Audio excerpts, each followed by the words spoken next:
Ani shanes shantames opinions wayyaane abbaaziitis hin sodaadhu.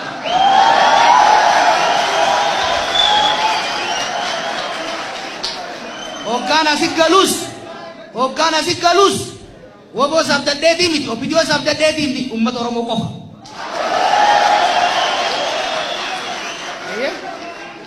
Amma wanni waywaachaa tureef akka Oromoo addaan qoodanii ittiin taphanneef akka abaa'oo qiqircaa godhanii addaan hiranii irbuuf imaanaa gootota Minnesotaaf Asmaratti daaraa godhanitti Oromiyaa akka isaan daaraan gooneef waywaachaa ture. Waan biraati jiru. Itti waywaadhee gaafa kaan miidiyaan walitti duulan. Rabbi jaa miidiyaa dhiisaa ka'eetiin daawwatu bira dhaqe. Aboo maali rakkoon yaada jijjiirte hin jijjiirre. Waraanni galchita moo hin galchitu ni hin galcha. Nama tokko na bira jira maqaan ta'u shaayida qabadhee hin dhaqe. Akka bootole wakkan. Ni galchita moo hin galchitu ni hin galcha. Maaltu hanqate dhaqee waraana dubbisuun qaba. Duuba maan dhayin warra mootummaatu haala naa mijeessin. Tanaaf rakkattaa hoggasummaan jara mootummaa bilbile. Yoo an baalen deema gaafa rooba deemu. Hangaan an rooba deemee deebi'utti yoo haala mijeessuu fi baattan anaatu fuudhee deemaa waliin nu hajjeessanii jeemu. Jidduu kanatti haala mijeessanii fi dhaqe. Waraana dubbisee deebi'e. Kana jidduutti qondaalota asii abaa'otti makamanii as deebi'an shuuman. Sandura dongorri mootummaa ammaas sandura yaa'ii tana waan hin beekuuf abaa'oo keessa qotaa malee dachii qotuun akkan turre waan hin beekuuf sireemu jarri abaa'oo tokko qofaami hundi isaanii eega isin biraa deeman qotaa walitti dalaguu malee takkaa Oromoodhaan waa qotan hin beekan.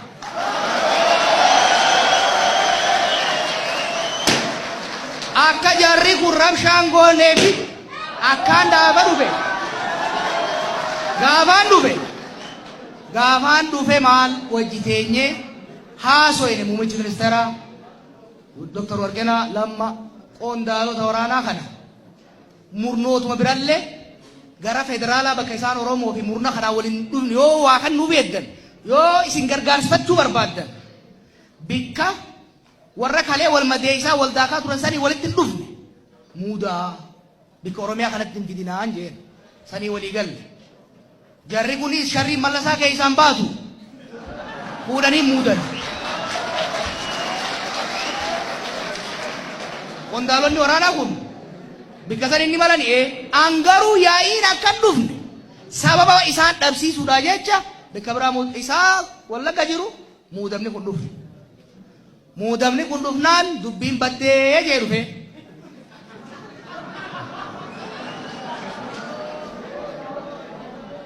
Akkasii ayee malaagoon kana ololli oowwe jechuudha. Ameerikaa kan hin dhaqe yaada jijjiiree yeroo gabaabaatti deebi'eetiin dhufe. Hoggaan dhufe nama 30 ol ka ta'u hayyoota haa deemnuun jeen kana jidduu manguddoo ergan isaan nu dura. Manguddoonni dhayitee jaraaf ni dubbifte gurbaan manguddoodhaan waan jeen ayyaan achi jiru Daawud yoo murteessee gali naan jeen hin gala jeen kan Oromoon beekuu qaba. Waraanni bilisummaa Oromoo hin galu hin jenne. Qondaalota hundatti dubbadheetiin jira. Dhaabni gali yoo naan jeen hin galaa jeen. Rakkoo hedduu tarraa'e manguddoon dhufaniiti kanaas dhiyeessan. Manguddoo biratti wal agartanii televizyiinaan wal dhungatanii harka wal fuudhanii walii galle waraanni galchinaa jiran. Maaltu gala yaa'iin ittuma fufte. Wallaggarraa ololli asiinis ka dhageenyu achiis ka dhageenyu mataan wereersinaan baqqalaa hojii taanee haa deemnu jennee nama hedduu yaamne. Yoo dhayitan isin ajjeesanii nuun jedhan. Yoo duune sumaa uummata keenya keessatti cuwaan jannata seenne jennee kaanee itti dhayine. Dhayinee uummata keenya dubbifne. Ka televizyiinaa qofaami kophattillee dubbifne. Waraana achi jirus ni dubbifne warra makalaakeyaas warra poolisiis warra ceeneetis uummata gumuulsiif uummata barta dubbifne hanga soosatti. Waan uummanni Wallaggaa jeen isin hima. Waraanni bilisummaa Oromoo kalees nuuf bahe kabajamuu qaba. arraba kaadree ofiidootiin xiqqeeffamuun qabu takka kan hunjaan kaadree afaan nurraa qabaa jaan takka lammaffaa waraanni keenya kabajamee nurraa galuu qabaa humna nageenya oromiyaatti nu makamuu qabaa jaan kanuma jaan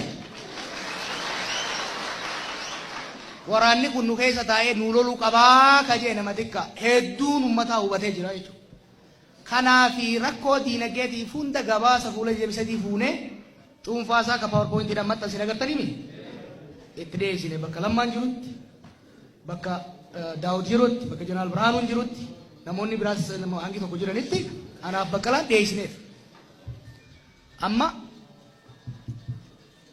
waan ummanni himate waan ummanni komate yaada ummata hubannaa keenya yaada furmaataa jennee lafa keenya yaadni furmaataa jennee lafa keenya waboon saffisaan waraanni achi jiru waraanni abaa achi jiru saffisaan bosonaa bahuu akka qabuufi mooraatti galee gara humna nageenyaatti akka makamu kaadreenii fi yaa'iin propagaandaa akka dhaabbatu rakkoon diinagdeen naannoo sanitti waan uumamee jiruuf naannoo sanitti hojiin diinagdee keessattuu gara baankiitiin akka dalagamu obbo Lammaanii fi obbo Daawud namoota biraas qabatanii dhaqanii ummata yaa'iin irra uumamte kana akka tasgabbeessaniif qalbii isaanii cabe kana akka deebisan dhugatti ummanni sun qalbiin cabee jira bilisummaa qabsaa'anii argatan san guyyaa mootummaa darara halkan jarakaanii darara ni beeytanii mi Harargee waan ta'e sagaltamoota keessa ni beeytanii moo waan taatan Wallaggaa sanitti ta'u jira okay hiraarsantu ta'u jira hiraarsun irraa dhaabbachuu qabaa jenne fudhattanii fudhanne koree dhaabbanne jira koree dhaabaya torban lama keessa dhumuu qabaa waan kana haa dhumu walgahii duraatu torban lama booda yaamanii jechuudha okay kanaaf gara mootummaatiin ibduu baarkifannaa ture wal shakkiin jirti fakkaatti jarri kunis eega dhufe booda jarri tun laaftuudhaa looyinee irraa buufnallee waan dhabamtu fakkaatu kanaaf amma kana deemnee mootummaadhaan lolaa maaliif mootummaadhaan lolaa turre maaliif gara tokko jallattawwanni jettaniif amaanaa biyya tana shofeera qulfii fi marii ka itti kennine ODP'tti kanaaf jajallina uumamuuf shofeera malee tasaafaariitti waan qabnu yeroo hedduu mi tasaafarii sun gara bashoo usnaare kanaaf jallanne garuu ammas yoo kataatu furmaanni gala fuulduraa maali biyya tana keessatti waraanni bilisummaa Oromoo asirratti uumame bakka biraatti miti akkasii elemootu uume jaarraa guddise baaroofaatu siyaasa barsiise kan wanni biraan jiru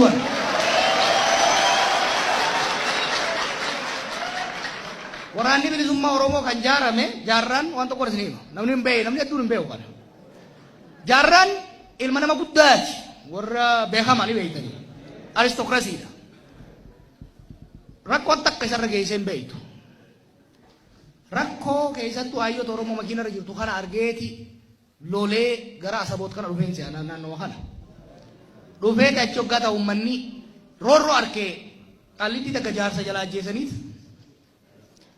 ajjeesaniiti reeffa fuudhuu maallaqa kafaltu malee jedhanii cinqan kan kun seera miti jeeti namicha dhaqee kasase matoola kaasan dhaqee achi na kasase asumatti si mura jee hoggaa achi dhaqee jarri zulmii dalagaa itti mure jaarratti seerri kun jijjiiramuu qaba bulchiinsi asii jijjiiramuu qaba jeeti filannoo seera jaarraan kana beektanii akka dorgomee ture jaarraan asitti Oromoon gabbaatee ituun tun korojoo itti guutteef jaarraadhaaf ka sagalee kenne Oromoo kalakkaa'e nama biraati jaarraan ni mo'ame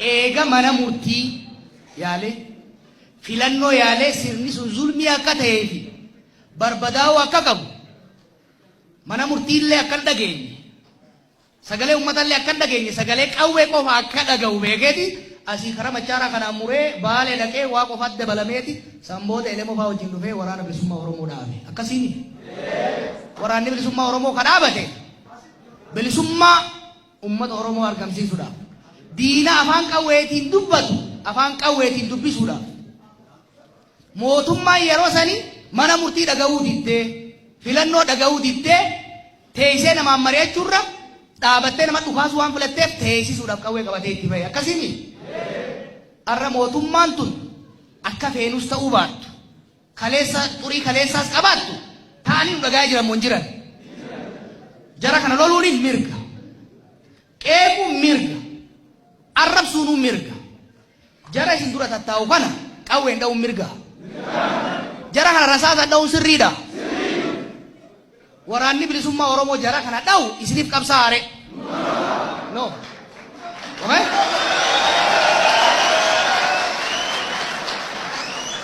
ummanni Oromoo yeroo tokkotti yeroo mootummaan alagaa turtetti yeroo mootummaan afaan qawweetiin nama haasoitu turtetti qawwee qabatee waraana bilisummaa Oromoo jaarrachuun sirrii ture arree eega qabsoo isaa waggaa 50tiin sirna abbaa irree diigee nama naataa jeen filatullee baatu naataa jeen amaanaa itti kennee naaceesisi erga jeen booda waraana bilisummaa Oromoo isa hin barbaachisu ummata Oromoo har'a ka barbaachisu waraana ittisa biyyaati ka daangarra qottee dhiyeessoo jirtu isinirraa dhoorku kaattuu ciroo keessaa isinirraa qabee mana hidhaa galchu kana waraanni ummanni Oromoo barbaadu jechuu sadarkaa qabsoon bilisummaa Oromoo irra geessetti sadarkaa qabsoon ummata keenyaa irra geessetti waraana ittisa Oromiyaa poolisii Oromiyaa humna addaa Oromiyaa malee waraana caakkaa galu hin barbaannu nuti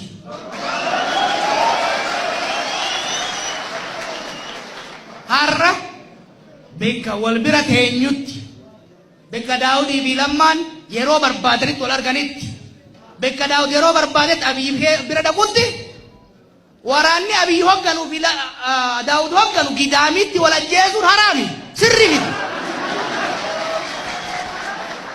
waraanni bilisummaa Oromoo ummata Oromootiif kan bahe arra halkan tokkos wanni ala buluuf hin jiru halkan tokkos qabbana keessa wanni buluuf hin jiru walii galteen nuti goone walii galteen godhame kanin an keessatti hirma abaa'oo qofaaf miti gemboo sabaattiifis ONLF'ifis asuma kan godhame himanni takkaa'u farrajiin shororkeessummaa irraa ka'a ni galmaa akka paartiin dorgomee ijaare filannoon gaafa dhufte ni filata ni dorgoma waraana xiqqaa guddaa harkaa qabu mootummaa kenna mootummaan laale waraanni sun ka barbaadu gara humna nagaa naannootitti ka barbaadu gara paartii dhaaba isaatitti kalakkii siyaasaas qawwees hin barbaadu jedhu dalagaa isaatiin seenaa mootummaan mallaqa kennee fi qubachiisa kana ka walii galu kana jechuudha kanammoo itti yaannee dursinee ka qopheessinee kanaaf obbo Daawud galata nurraa qaba abbaa keenya amma garuu bakka jiru kanatti kararra jiru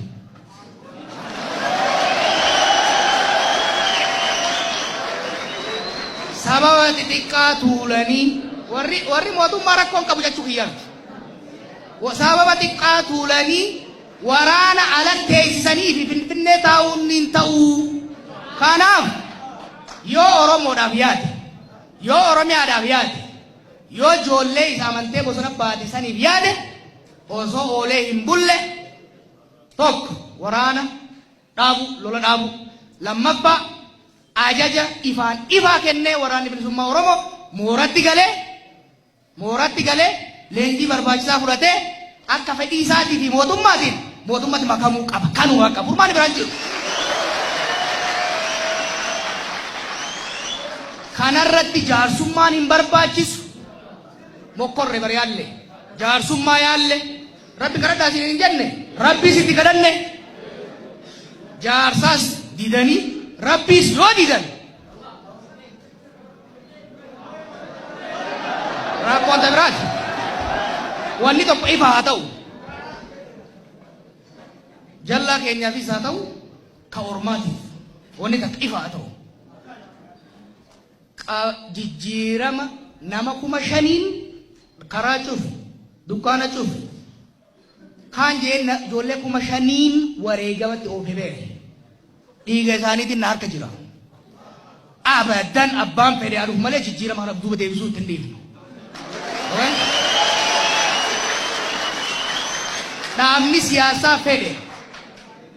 siyaasaa fedhe bilisaan galmaahee heeraaf seera biyya kanaa eegee saafuu kabaja ummata kanaa eegee dorgommiidhaaf qopheessu bira dhaabbanna. Dhaabni fedhe ka Oromoo ta'e ka alagaa qawwee qabadheetiin mootummaa nuti amaanaa itti kennine kana kuffisa gatantarsa laaffisa yoo jee lolli isaa nu wajjin mootummaa wajjin miti.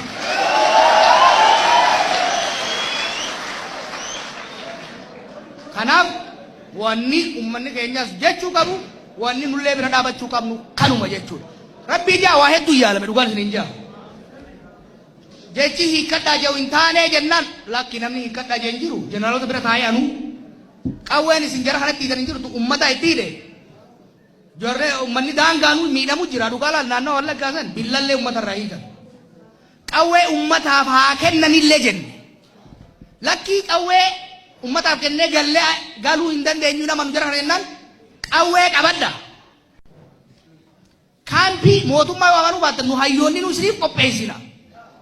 Qawwee teessan qabaddaa galaa jenneen ni didan.